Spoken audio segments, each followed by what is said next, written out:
about today, former President Trump having his rally just a couple of days after Vice President Kamala Harris having hers here? What are you expecting as far as turnout?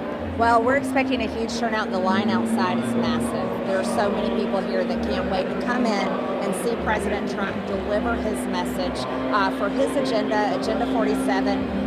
It's fantastic. It's America first. And people know President Trump. He was president for 4 years, successful years. And I think America's ready to bring that back. There's definitely a lot of enthusiasm in this room. This is going to be the first time that the vice presidential nominee, J.D. Vance, is going to be able to speak to Georgians. What are you hoping to hear from him? Well, J.D. Vance is someone I actually know really well. I was the first member of Congress to endorse J.D. Vance when he was running for Senate. J.D. Vance's platform, his entire focus is America First. Donald Trump founded the America First movement back in 2016.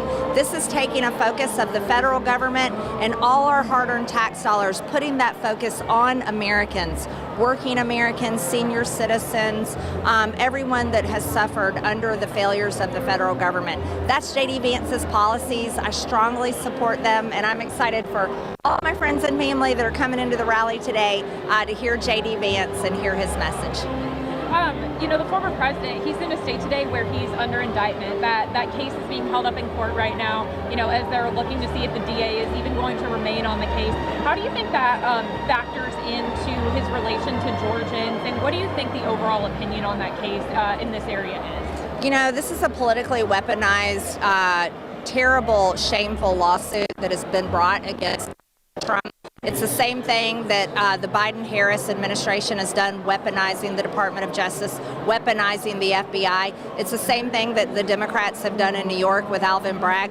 Shame on Fani Willis. She's actually a stain on the city of Atlanta. She's an embarrassment. She should be focusing on the horrific crimes that happens here in downtown Atlanta every single day. High murder rates, rape rates are extremely high, robberies, theft, drugs are everywhere. Homelessness is abound. We saw so many homeless people driving in. I mean, the city of Atlanta is really in shambles because Fani Willis is not focusing the city of Atlanta taxpayers' money that's paying her paycheck and paying for her DA's office on real crime, and she's using it for politics to go after Donald Trump. This isn't the first rally the former president has held since the assassination attempt, but what is the confidence in the Secret Service and their ability today to protect former President Trump at this rally?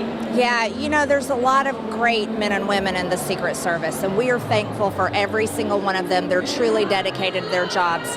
But as a member of Congress on the Oversight Committee, we are keenly aware of the extreme failures, and we can never allow this to happen again. Not just for Donald Trump, but every single elected official, Democrat, Republican, it doesn't matter. There should not be political violence. As a member of Congress, I have some of the most death threats in Washington, D.C. on my own life, so I fully understand this. I questioned Kimberly Cheadle in our oversight hearing. She stonewalled and covered up every answer. She, under oath, she would not answer our questions, and it was totally bipartisan.